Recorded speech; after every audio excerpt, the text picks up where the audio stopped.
Today, we are diving into a real-life digital detective story.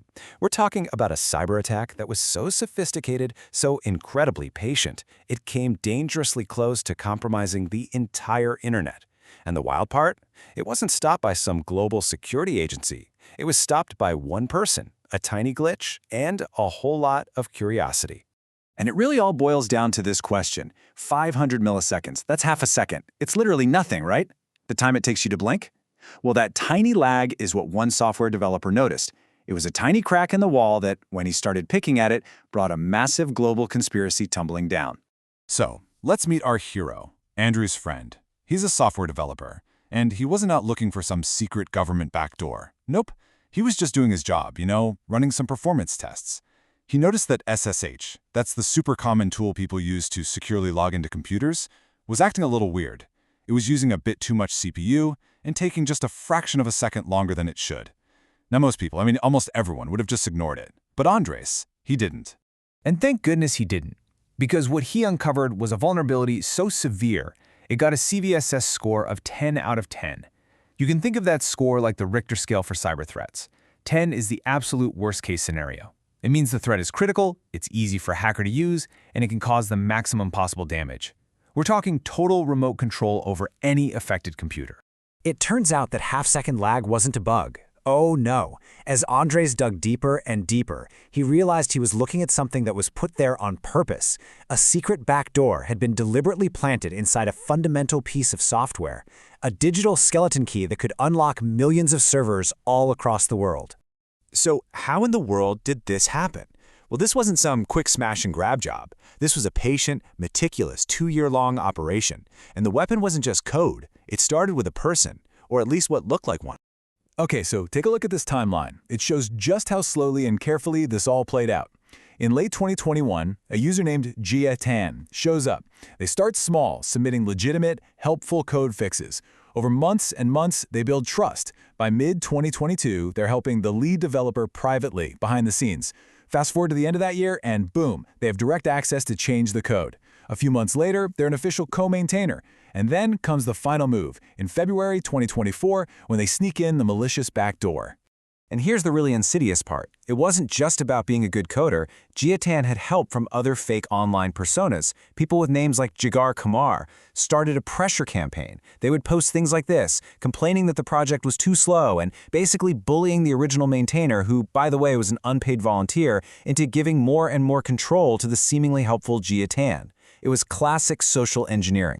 So why go to all this trouble for a project called XZ Utils? Most people have never even heard of it. Well, that was the point. It's a data compression library. It's not flashy, but it's a foundational block, like a single type of brick used in thousands of different buildings. It's used by countless other programs, including that SSH service we mentioned, on tons of major computer systems. By compromising this one little tool, the attackers could get a foothold in everything that depends on it. All right, now let's talk about the backdoor itself, because the technical side of this is every bit as impressive as the long-con social engineering that got them there. What they pulled off is what we call a supply chain attack. The best way to think about it is this. Instead of trying to poison every person in a town one by one, you just sneak over to the town's single water well and poison the whole supply. By infecting one piece of software way upstream, you automatically infect every single system downstream that uses it. It's deviously efficient. And this is where it gets really clever. If you were a developer and you looked at the public source code for the project, say on GitHub, you wouldn't find a single trace of the backdoor. It was designed to be completely invisible. It was only injected during the final packaging process, the version of the software that people actually download and install. The activation process was like a Russian nesting doll of deception. It was incredibly complex. Basically, a hidden script would run and it would find a file that was disguised to look like a normal test file. It would then decode that file to find another script, which would then pull the final piece of malicious code from a second test file and secretly inject it into the final software library. It was designed so that every individual step looked totally innocent. So what did this backdoor actually do? Well, it would quietly hijack the SSH login process. It would sit there and watch every single login attempt. And if it detected a very specific public key, a secret key that only the attacker possessed. It would just completely bypass all the normal security checks, and just like that, it would give the attacker a command prompt with the highest level of privileges, letting them do literally anything they wanted on that machine. So what was the end game here? What would the attackers have actually gained if Andres Frond hadn't been curious about that 500-millisecond delay?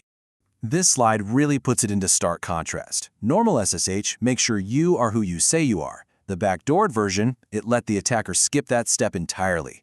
Instead of getting authorized access, they would get total system control. This is the holy grail for an attacker. It's called remote code execution, or RCE, and it means they could steal data, install more malware, or shut entire systems down, all from anywhere in the world. And take a look at who was affected. The compromised versions made their way into the testing and beta releases of major Linux systems like Fedora, Debian, and Arch Linux. But what's really important here is that unaffected column. The backdoor was caught just before it was rolled into the stable, widespread versions that run most of the world's servers. Let me be perfectly clear. This was an unbelievably close call. We were probably just a few weeks, maybe a month, away from this backdoor being silently installed on a massive portion of the internet's core infrastructure. We are talking a global security disaster that was averted purely by chance. So, what can we take away from this? What does this near catastrophe tell us about the digital world we've all built and rely on every single day? Well, for starters, this attack really represents a whole new level of threat.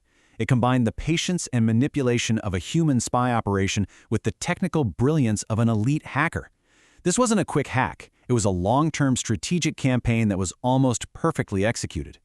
And this whole incident gives us some incredibly important lessons. First, it's a huge wake-up call that the open-source software that powers our world is critical infrastructure, but it's often maintained by just a handful of overworked, unpaid volunteers.